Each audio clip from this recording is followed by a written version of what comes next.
welcome to the AWS Sydney user group. Zero Trust, sorry. Hello. I don't run up loud enough, I guess. But for the speakers though. Let me just ask for it. Just apologies guys, just give me 1 minute.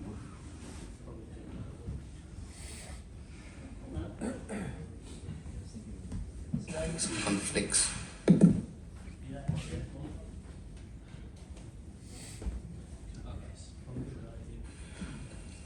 Okay, I think this should kind of resolve it. We'll be using the other speaker, but hello and welcome to the AWS Sydney user group for June. I do understand that we've started a bit late, so I'll just quickly jump into the agenda for tonight. So, today we'll be talking on Zero Trust, and this is going to be talked with by Amol Mittal. He's from Zscaler. Pleasure to have you, mate. And we've got Kunal, who's a solutions architect as well at AWS, who's going to be talking on Zero Trust. So without further ado, I will hand over the podium to Amol. Thanks, Hari. Yeah, this one works a lot better, I guess.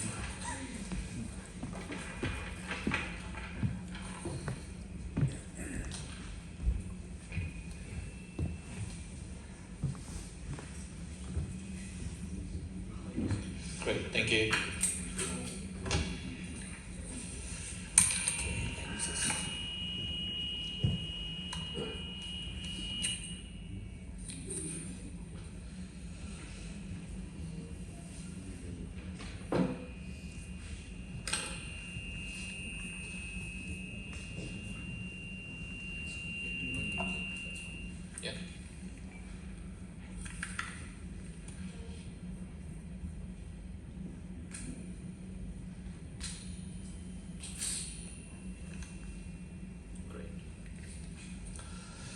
Hi everyone, my name is Amol, and title is way too long, but I like to define myself as the technology leader at Zscaler, and my role at Zscaler is all about how do we partner with partners like AWS and CrowdStrike and Okta as well. All four of us form the Zero Trust Alliance for our ANZ customers. Today we can talk about AI and how does this impact the cybersecurity world.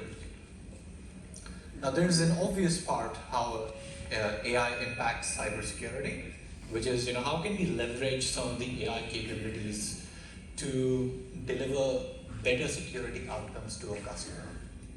But then there's this whole other side, which is about, is AI secure? Or how do we allow our end users to have a better and secure use of AI in enterprise? Some of our friends at this Korean giant faced an issue with ChatGPT last year, due to which they had to ban the use of ChatGPT. Now, banning this, blocking the use of AI can definitely be an option, but we can do more than that, and we will talk about that today. Before we proceed, I just want to call it out. I'm not an AI expert. I know very little about learning LLM language models and various techniques that can be used in the world of AI. But I can definitely talk to you how we are leveraging some of those capabilities at Zscaler. Quick question, how many people, or is everyone aware what TCP is? Is someone not from networking background who doesn't know TCP? I can explain that. Because we're going to talk a bit about TCP today, so let's go ahead. Quick question actually. Yep. Am I audible to everyone? Yes. Right, cool. Okay, so the question is, can anyone guess how many security breaches we had in Australia in 2023? 2,685.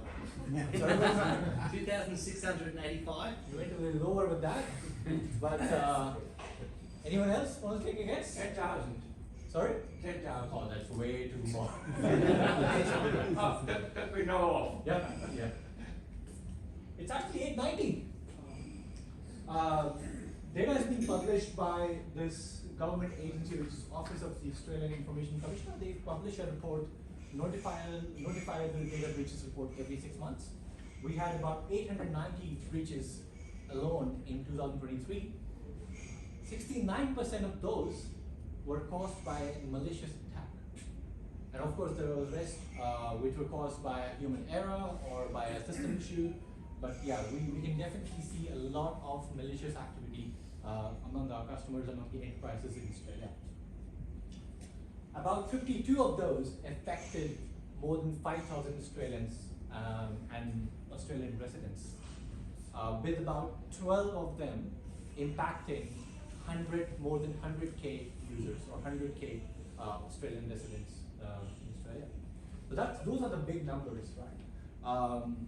One number that you don't see on the slide is whenever this government agency publishes this report, they talk about how much time it took them to identify that the enterprises were actually breached.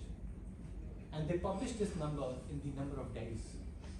So about 23% of the breaches took more than a month to be actually identified. It took them over the month for someone to actually even notice that something was wrong. Imagine the amount of damage, imagine the amount of data they would have taken in that period of 1 month while they were unnoticed. And that brings me to the topic of a typical attack lifecycle. Now, if you go to websites like CrowdStrike, Zscaler, even some of the most cybersecurity vendors in the market, they all publish these 7 stages of a cyber stack, 7 stages of a life cycle of a cyber attack. But in general, we can actually classify them into 4 different stages. Number 1 stage is basically, this is basically a slide which talks about how you have your data centers, you have users, and various artifacts. But really the first stage talks about is how you have, when you extend your applications from outside the data center into the public cloud spaces like Azure, AWS, GCP, and others, you actually end up using a lot of public IPs, and that becomes your attack surface. So the very first stage of any attack starts with finding your attack surface. That could be in the form of a public IPs, that could be in the form of domains that you publish, that could be in the form of end users who are connected to the internet. Once they know what are your public IPs, what are your domains are you using, the second stage is they try to compromise. That compromise could be in the form of an identity theft. That compromise could be exploiting a vulnerability of any particular solution that is exposed to a public IP. It could be as simple as an IoT device connected to the internet. Once they are able to get in, once they're able to land on an endpoint on a network, the third step is they start moving laterally. Because truth be told, let's think about it. If they are able to infiltrate on an IoT device, they're not going to find a lot of stuff on that IoT device, but they can use that IoT device as a vantage point to start moving laterally within an environment, scanning for resources. And lastly, once they've found the resources, once they've found the crown jewels, they want to steal your data. Which brings me to another question. What constitutes a successful cyber attack as far as an attacker is concerned? Anyone? Getting your confidential data? Exactly. They don't care about these 3 steps. They have to do these to achieve step 4, which is what your data is. They once they steal your data, they either hold you to ransom or they want to sell your data to anyone who's willing to pay a price.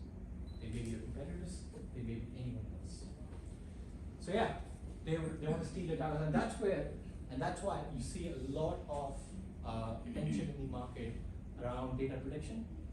And today as well, I'm going to talk a lot about how we are leveraging AI in the efforts of data protection for our customers. But before I do, I just want to spend quick 5 minutes just talking about Zscaler and talking about how we actually what's under the hood, how do we actually do what we do for our customers.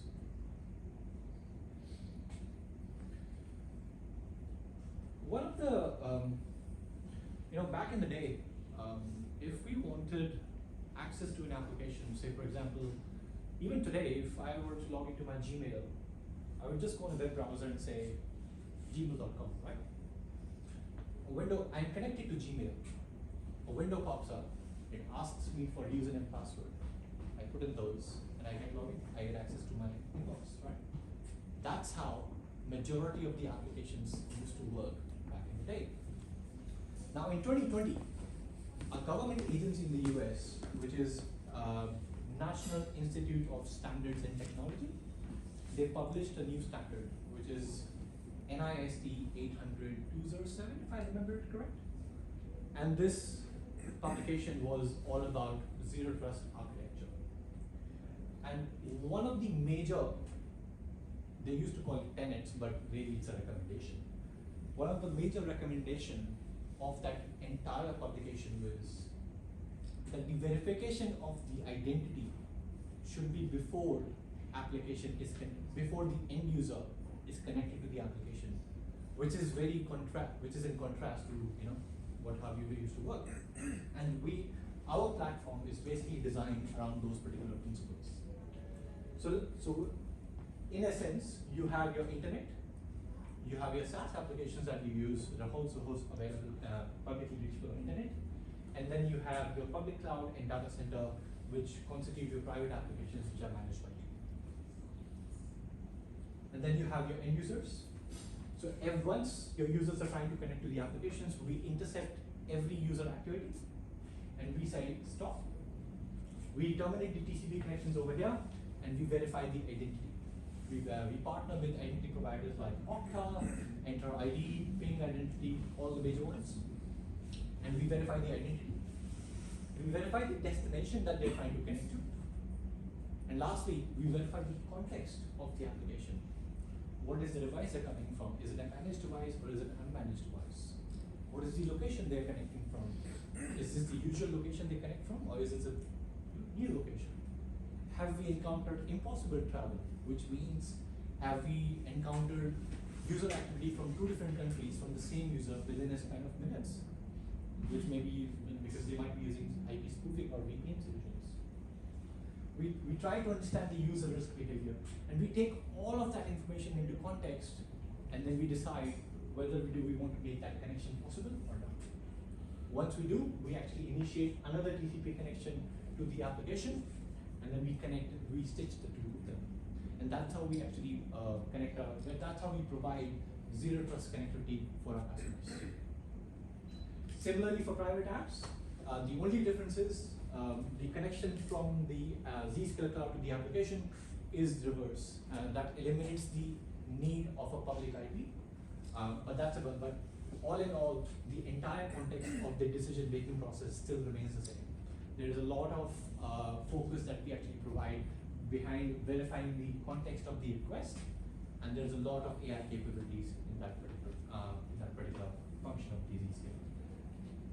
What that allows is eliminates the lateral movement, because all of the connection requests are now being brokered instead of the connection being made directly to the application. Every transaction is now being brokered by Zscaler. So we provide that zero trust connectivity for the end users. We provide now, because we are terminating the TCP connection, and we are making another TCP connection towards the application in the slide earlier. What we are actually doing is we are decrypting every packet, looking what's inside, and then sending over data.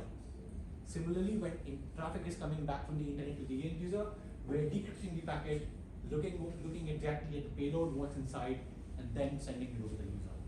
And what that allows us, because we are now able to look inside what's exactly the payload, We're able to help our customers with cyber threat protection. We're able to stop all the malwares from being downloaded. We're able to stop all the known signatures that we understand. At the same time, we're able to provide our customers with data protection capabilities, which are also powered by some of the GenAI capabilities. Now let's look at, now we talked about the attack lifecycle earlier. Now let's take a look how Zscaler can help, or how some of the GenAI capabilities we have can help in each stage of that particular attack chain. So the very first step is basically they find you, or they try to scan your attack surface. And what we do is we also provide with attack surface management, but more importantly, we provide the zero trust application access. So every user activity is actually now verified, and based upon that, we are able to minimize the attack surface. I can quickly see if I can actually run a demo side by side.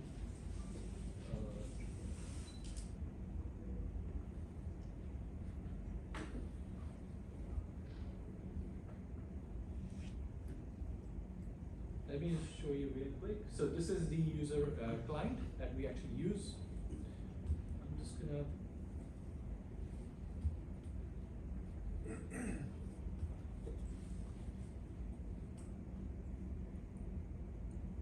so to be able to connect any user, we just put in the email address on this particular client.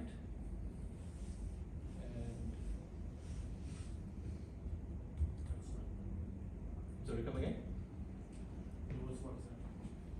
Wait, it's supposed to work. So what that does is, as soon as I put in the username password, it's going to download a configuration from the cloud and register itself, and it's going to enable all the capabilities. Now, what I meant by reducing the attack surface is, when we connect it directly to the internet, my endpoint device is actually exposed to the internet. But the moment we connect, and if I go to this URL called ip.zscaler.com, it's going to take a while to load. So we'll let it load, and while we continue with the presentation. Second step is basically they compromise you. And within this compromise factor, we have a lot of capabilities that can help with our customers in achieving that particular outcome. The compromise can happen in case because of identity theft, but more often than not, it can happen because of the malware. It can also happen because you were browsing through a website and a malicious code was embedded on that particular website. So we have two capabilities that I like to showcase over here. The one is AI Sandbox. Actually, it's called Sandbox. It's powered by AI. The Sandbox feature is basically all about when you try to download a file, before the file gets to the end user, because we are able to provide inline security and we are decrypting all the traffic coming in from the internet to the end user, we decrypt that file, and before the end user gets it, we actually open that file up within Zscaler Cloud in a simulated end user environment. In a way, we detonate that file and understand the file behavior, understand the user behavior, understand the behavioral analysis of that particular file. So let's take a look over here. So you see, once we are connected through the Zscaler client, you can see actually we are actually hidden behind the Zscaler cloud. So this is basically a report of the activity that we see on our sandbox. Now over here, I don't see any much files, but let's take a look at the week before. And I can see we actually intercepted 2 files that we found malicious. So let's take a look on the MD5 sandbox data report. Now what that does is, we understand the behavioral analysis of this particular file, so as to and what this file actually tried to do when we detonated this in the Zscaler cloud. Now in this scenario, as you can see, we actually found multiple issues with this particular file. So from a security standpoint, we found that this file was trying to make a lot of Windows specific and system calls. On the networking aspect, we observed that the file was performing DNS lookups and DNS queries within that environment, and so on, right? So we have multiple capabilities that actually understand what exactly that file was trying to do as soon as it was trying to download. And a lot of this is actually powered by some GenAI capabilities that we have in the platform. And this is how we protect our users. So once we understand the file is being malicious, we stop the download and we caution the end user that the file you're trying to download is actually malicious and you should not download it. As simple as that, right? So yeah, so we have pretty much stopped the malicious activity over here, and therefore we have probably prevented a compromise in this particular scenario. Another feature that we have is called browser isolation. Now, this is basically in a scenario if you're trying to access a website which could have a malicious code in the embedded into the website itself. So what I've done is I've actually created a policy and said anytime you go into a sports website, isolate the website. What does isolation mean? Let's take a look. So I visited this website before I logged into the client. It was bbc.com. I was able to open the website, all good. Let's refresh the website after we have logged in.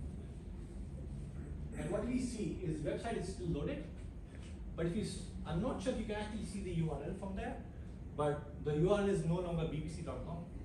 It is actually a URL that belongs to isolation.zscaler.com. Now what we are doing is, and if I right click on this, I get no options. So what we're doing is, we're actually loading this website in Zscaler Cloud, and we are simply streaming the pixels from that website instance to the end user. So there is an air gap difference between the actual website and the website that the end user actually sees. So in this scenario, the underlying code of the website never reaches the end user, which prevents all the malicious activity contained within the Zscaler Cloud. What that does is, it also provides, number one, it has actually prevented the malware reaching the endpoint, and number two, if I try to copy any data from here, I won't be able to. So if I try to select this, I won't be able to select it. I can't copy anything, I can't transport any data. So this works a long way in preventing the malware download to the end user, as well as in some of the data protection capabilities to the end user. And let's quickly go back. I know we're running out of time, so let's move through. Third step, then we move laterally. Now, because as mentioned, we verify the identity, we verify the context of the connection request on every transaction, which basically means we are by default out of the box creating user to app segmentation and app to app segmentation on every user activity. And lastly, they want to steal your data. Now we have, whenever we talk to customers about data protection, most of the data protection projects start with activity which is data classification. Now if a customer has, say, for example, I don't know, 100,000 files they have stored in SharePoint or any other data storage, they got to start with how do they classify those files? Because only when you classify, then you can decide, okay, what kind of security policies do I want to put in? What kind of security policies do I want to implement around the restricted files, the confidential files, or the private files, or the public files, and so on, right? We have some of the capabilities within the Zscaler platform, which actually allow us to classify those files automatically. So let's take a look. What I have over here is a data discovery report from an environment over the last 7 days. Now we can definitely detect data based upon dictionaries, DLP engines, and some of the DLP rules that customers actually identify or customer actually configure. But we are also able to understand, so for the categories that are not configured, that the user don't even know about, we're able to, based upon the machine learning capabilities, we're able to understand that these documents either belong to tax, they belong to either real estate, or they might be immigration documents, which are very unique, because if you look at it, immigration documents can be different for different countries, right? So how do you actually understand those? And we use machine learning capabilities. I think we use BERT framework to actually enable those capabilities within our platform. And using those capabilities, we are able to understand what kind of data is being transported, and how do we actually stop those particular kind of data. So we can define these categories in a customer environment, so that anytime you see any health records, anytime you see any tax documents, anytime you see any immigration documents or PII data, we can stop those without having to configure individual rules for each type of data. And that's how we protect our users that's how we actually help our users with data discovery as well as automatic classification of data in their data protection capabilities. Now, as I say, any AI tool or any Gen AI capability is as good as the data set you feed into that particular tool, right? And we are proud to say, we actually process about 500 plus trillion signals every day from our customers. We process about, and this is a slide probably from maybe 6 months ago. So as of 6 months ago, we processed more than 390 billion transactions every day. That's more than 20 to 30 times of Google searches that Google processes every day.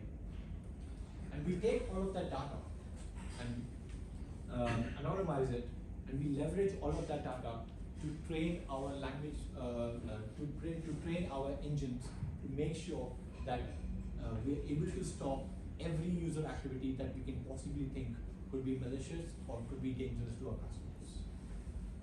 We have domain expertise in this particular, in the cybersecurity area, because that's how we started our business.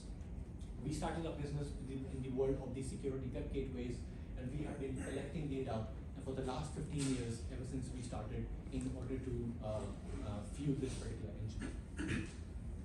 As of today, we have about 41 million users secure using the Zscaler platform, and all of those 41 million users are now fueling the AI engine that we have at Zscaler to protect each other from these threat vectors that we experience in the environment.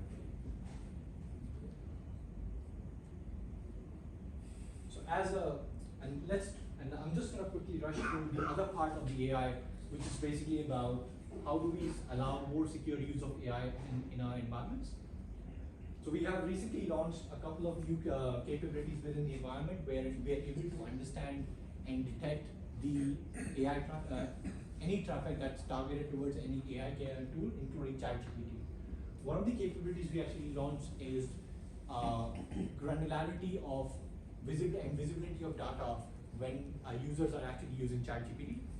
So, for example, take a case of this Korean manufacturer that happened of data leak that happened last year.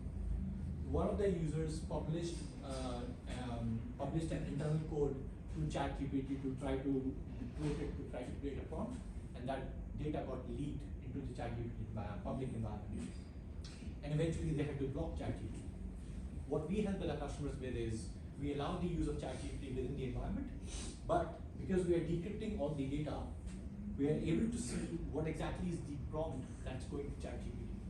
And if we detect any personal data based upon the Gen AI engine that we have for data collection we saw earlier, if we detect any personal data, any health records, any of the IP going on to ChatGPT in that prompt, we immediately block it. And that's how we are protecting, that's how we are allowing our customers to have a more secure and a more responsible usage of Gen AI within their environments.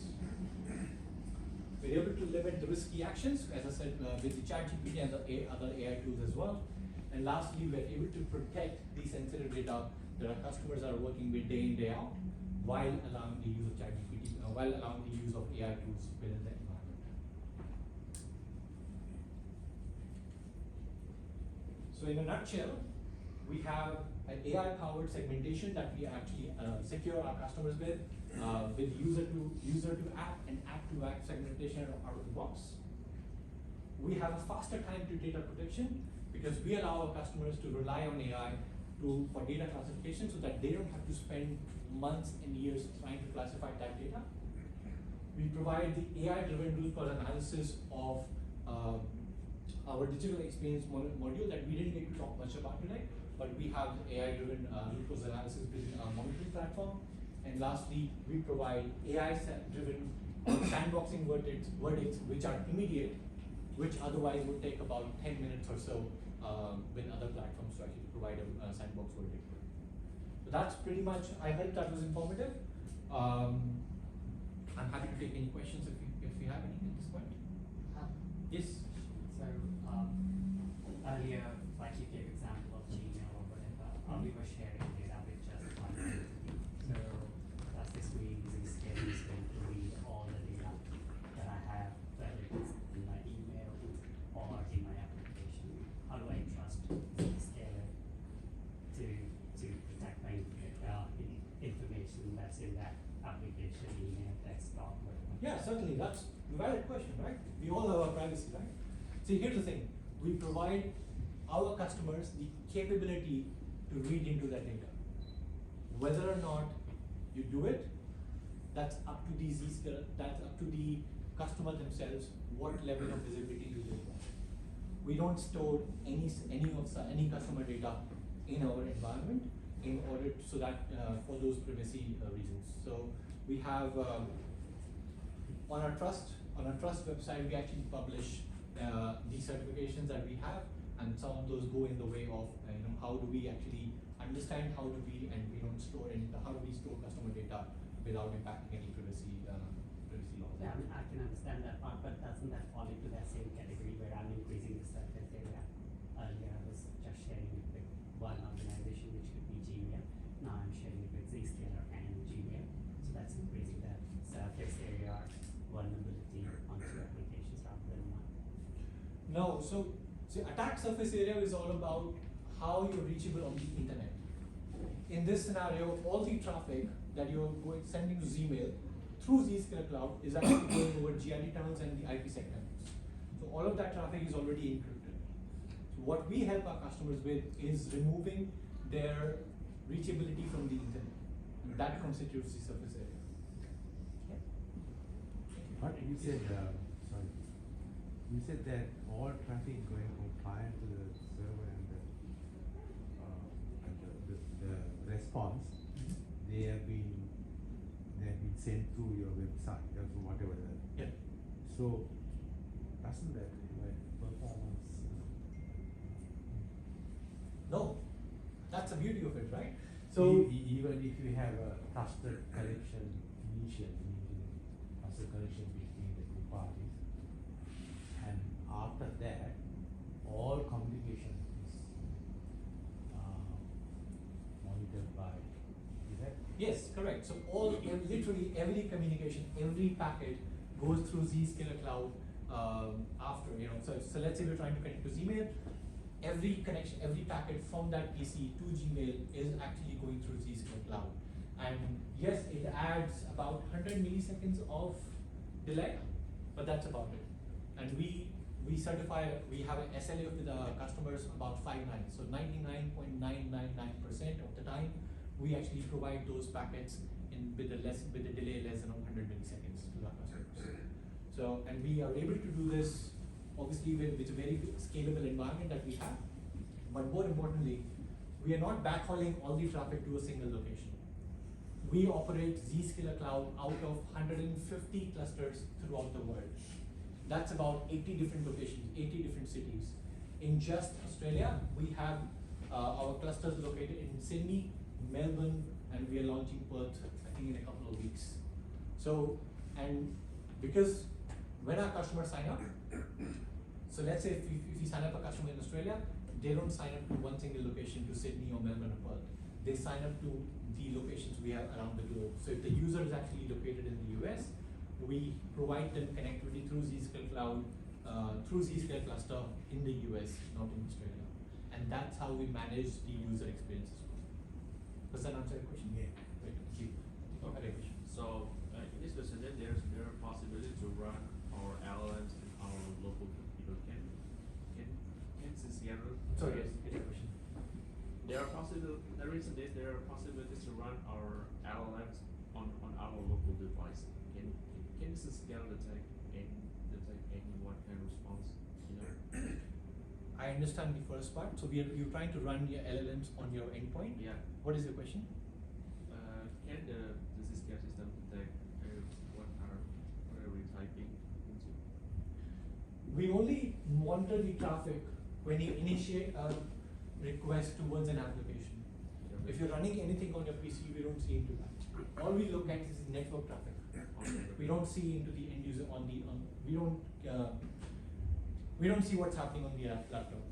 Yeah, that's more of an endpoint thing. We only monitor the traffic. Yes. Awesome, guys. I would appreciate if you guys can ask the questions towards the end in light of time. Thanks a lot, Amol. Amazing presentation. Thank but you. please do someone will ask you questions at the end of the presentation. So I'll hand over to Kunal.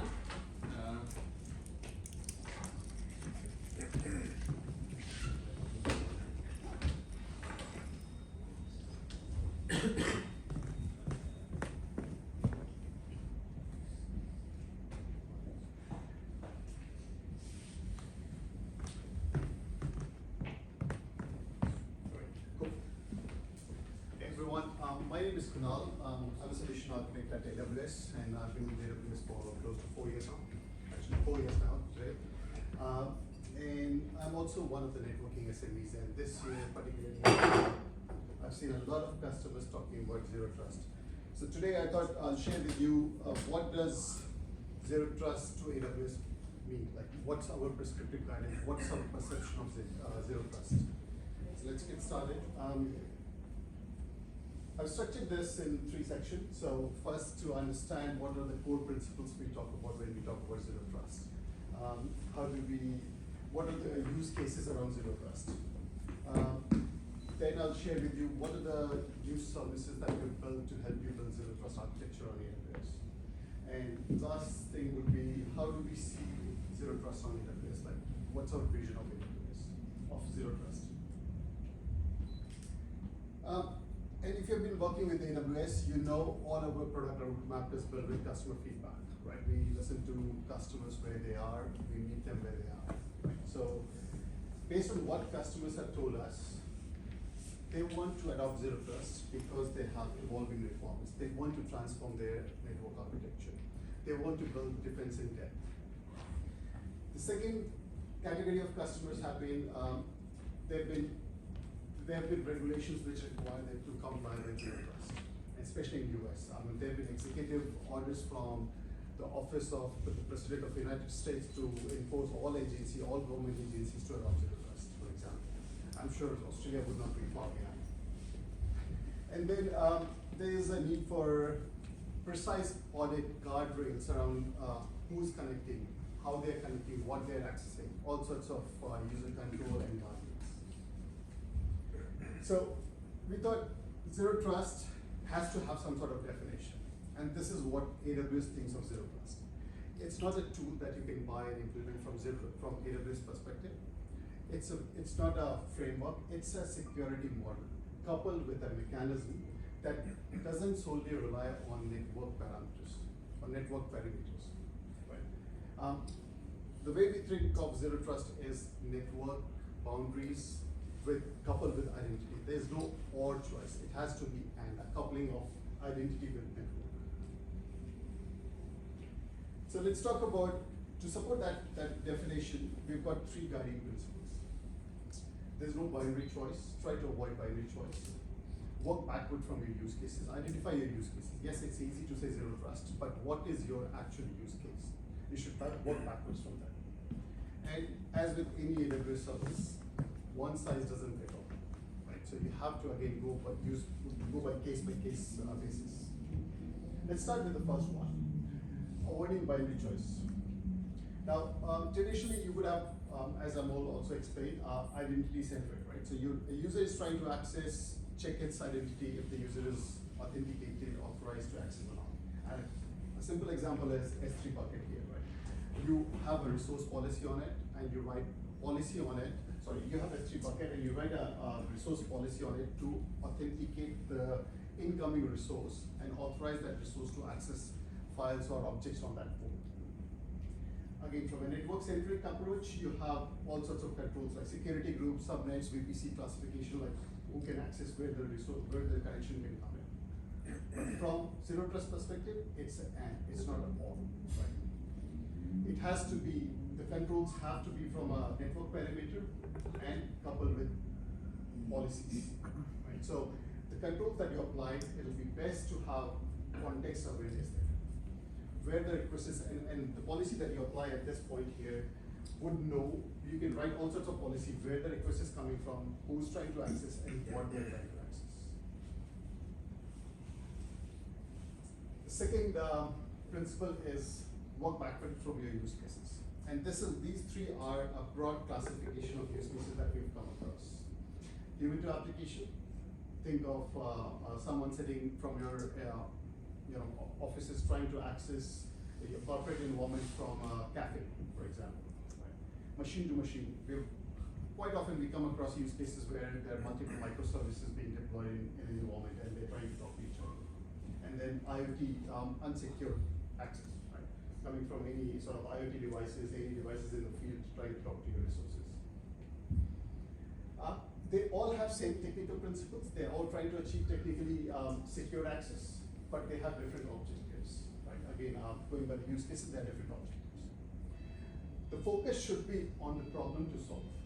We should not go into theory around what is zero trust and how do you build zero trust. There are all different opinions out there, right? So the focus should be how do we solve the problem, how do we meet the organizational objective for the particular use case. And to expand these use cases, these are other use cases. Operator to workload. This is common, like think of a contact center environment, think of data analytics, data scientists trying to access data, and authority within the application. So you have lots of microservices talking to each other, lots of applications talking to each other. How do you authorize each application? Right? One thing zero trust defines is you should not trust long-lived credentials, and you would have seen this in any AWS services that you've worked with, right? STS is a common example.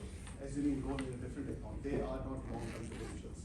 They have expiry separate. You assume the credentials, you work for it, and then it expires. So continuous authorization of your environment. And then of course, one side doesn't fit all. Apply according to the value, the value that you're trying to achieve, right? Forcing something, forcing zero trust on a not applicable use case doesn't help. Right, so these were the guiding principles, the definition, how we think about zero trust. Let's look at how you can build zero trust architecture, some of the key services that were launched in the last 1 or 2 years.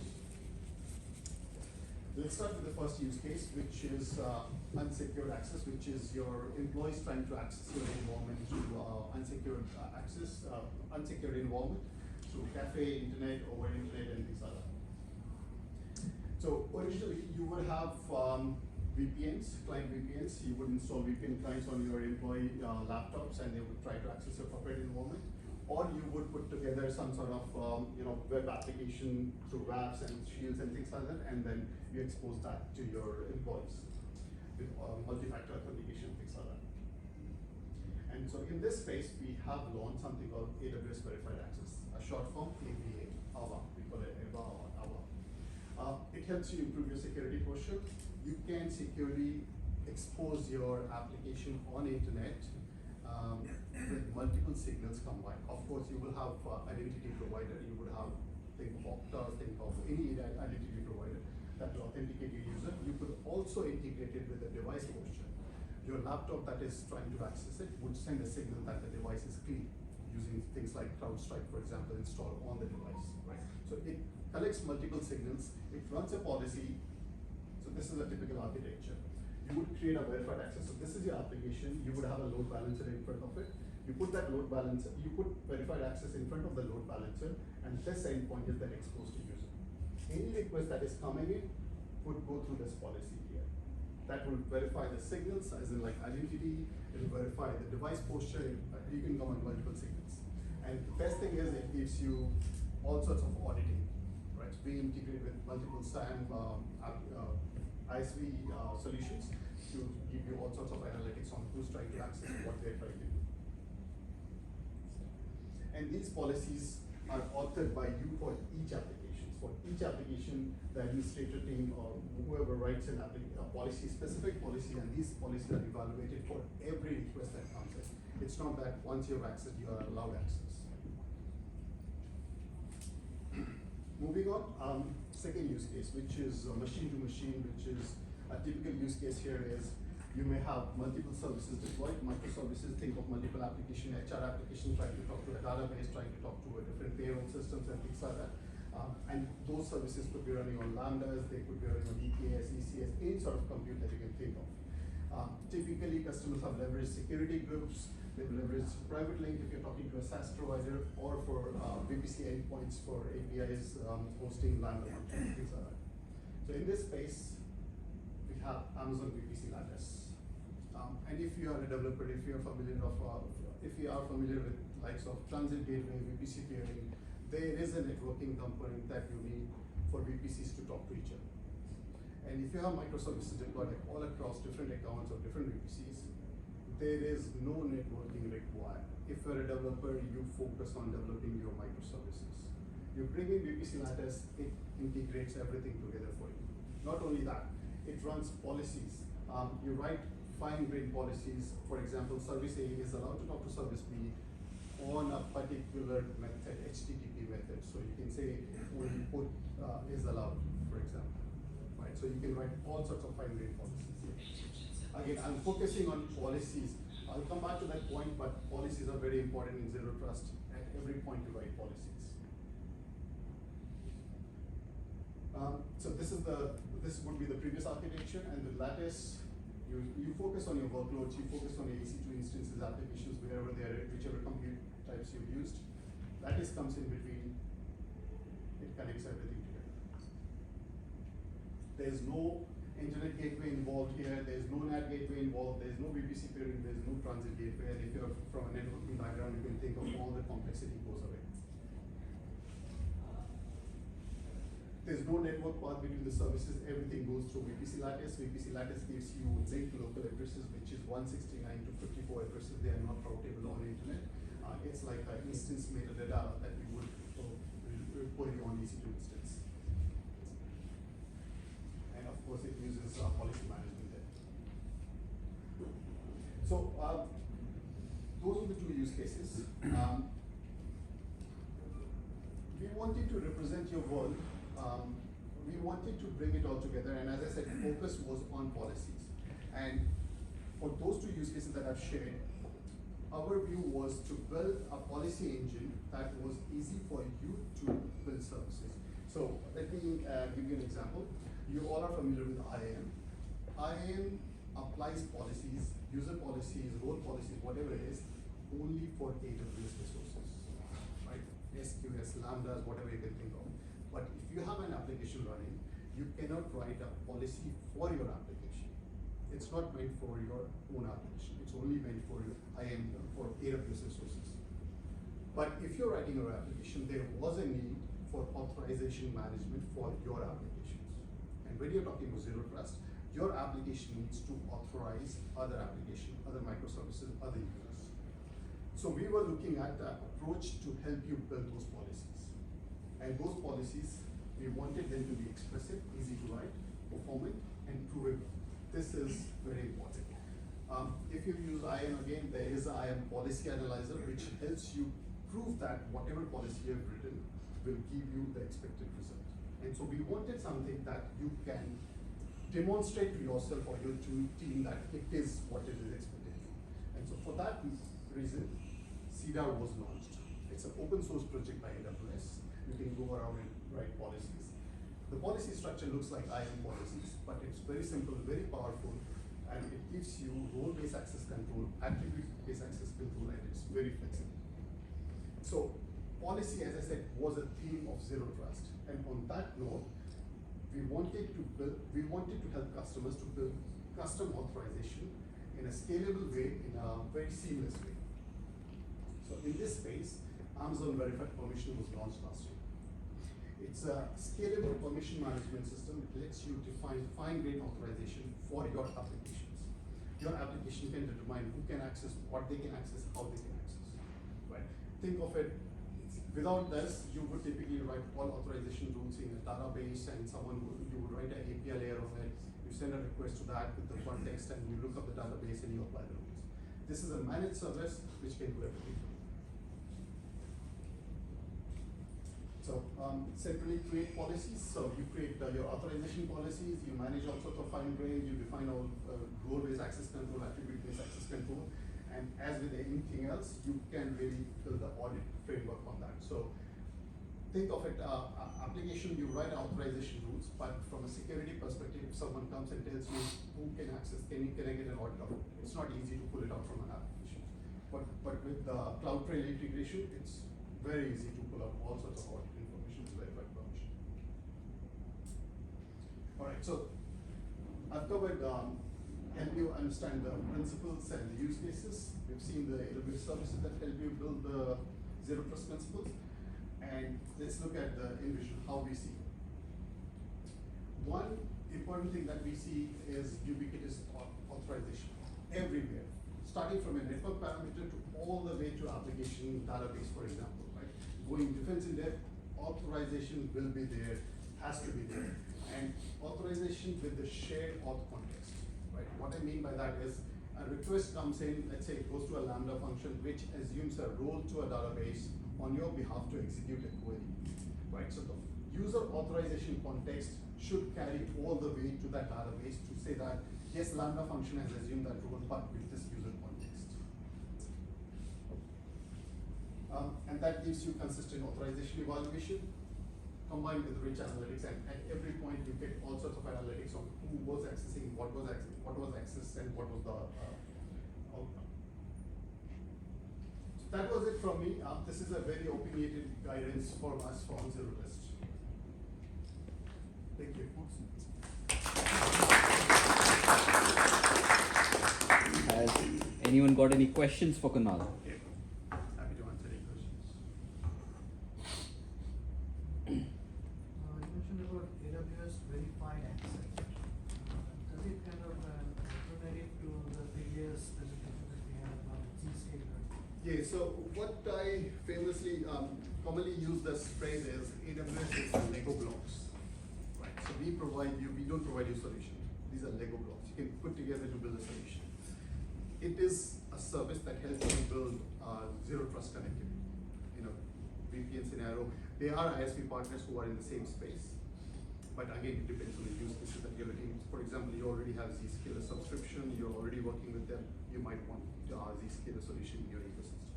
But if you're starting greenfield, brand new, yes, you could consider a cloud native service. I have a question. So when you talked about AWS Lattice, so it was taking over like a transit gateway. Like obviously it depends on the use case where you deploy it, right? But what is the cost difference of actually using AWS Lattice versus going to transit gateway? Yeah, so with transit gateway, what you get is, if you're familiar with transit gateway, you have attachments. You create attachments, VPC attachments, VPN attachments. So you pay for attachments per hour charges. You also pay for the amount of data that is being transferred in both directions through transit gateway. With Lattice, you just pay for the number of services you're connected. And I don't have the exact information on top of my head, but the pricing is all available on the service product page. But roughly it's about 4 billion API calls is free of cost or something like that per month. And so depending on again the use cases, what's the volume of API calls you're making through Lattice, the cost of it. There is a pricing calculator you can put in your request and volume together. Another question about the Lattice. Would that mean that we don't need as much like knowledge as CCIE to build it? Like we just put on Lattice and then they'll just talk to each other, or? Yeah, so Lattice, and again a little bit deeper on that, Lattice has 4 components to it, right? So starting from the basic, think of yourself as an application development team, Yeah. right? And we both are teammates. Yeah. You're writing a HR application, I'm writing a payroll application. Mm-hmm. You would have your set of microservices, I will have my set of microservices. We both write it. You are writing in Node.js, I'm writing in .NET, for example, right? Now, onion here is the consumer application, for example, right? So he needs to consume both our services. Yeah. Typically, you would put a networking component transit gateway through which he will send a request to you and to me. What we are doing here is with Lattice, We are writing our own services, which is a programming language service. Lattice has a service component to it. We attach our code to Lattice service. You do the same thing. And then we attach this Lattice service to a Lattice network. This is the second component of Lattice. So Lattice service is the first component, Lattice service network is the second component. You attach it, and that service network is consumed by Anil. Everything flows through that. And service network is the responsibility of a platform owner, administrator kind of role. Attaching the service to the service here is a responsibility of a developer team, whoever owns that microservice. And I can show you more diagrams after the session. Any further questions? Awesome, thanks. But I'd still encourage you guys to ask more questions to Amol and Kunal. And I'd like to thank both of you for giving awesome presentations. That was amazing. And also, thank you guys for coming in. I know it's chilly, it's a weird weather, but you guys still showed up to learn something, and I do hope that you guys learned something today. Just one note before I disperse you guys for those awesome pizzas. Now I know that those pizzas are delicious, you guys love them, but we would love for you to stick to 2 or 3 slices per pizza so that everyone gets a chance to eat it. I hate to say this, but let's try and do that so that everyone gets to eat those delicious pizzas. Anyway, that being said, I would also kind of get a raise of hands from each one of you that what topic is probably, you know, say for example we've done something on security. What's the topic that intrigues you guys? And not just a raise of hand. I'd love like each one of you to kind of give me a topic that you would like us, so we can inform, get those vendors come up, or we ourselves would present as Polar 7. We could come up and present for you guys on that. Is it analytics, AI? We've done one with AI. What are you guys thinking? Compute. Okay. Any others? Storage. What about data hygiene before AI? Data hygiene. Yeah. That's an interesting topic. Any more? FinOps. Good one. More? AI tools used on a regular basis. AI For tools development. used on a regular basis, like? I'm just trying to. Current topics? Yep. So it's very current. Yeah, cool. Any tools in your mind? Maybe some CI/CD too. CI/CD? Yeah. Yeah, cool. Tools used for software development that coders use. DevSecOps, okay. Migration's okay. Migration. Well, awesome. Yeah. Well, I still kind of saw on the whole, the opinions that you guys were giving. AI was always there. So probably thinking something on a storage page. How does storage sound to you guys? Yeah. Good. Yeah. Awesome.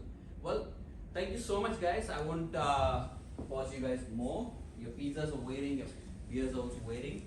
Again, I do appreciate it for you, each and every one of you, for coming on this horrible weather though. But we will see you next month, and we've got something interesting cooking up. So thank you again. Thank you. Have a good one. So yeah, don't forget those tote bags. Okay, go green. So grab yourselves one while you have the opportunity to play. Not satiated enough. Go to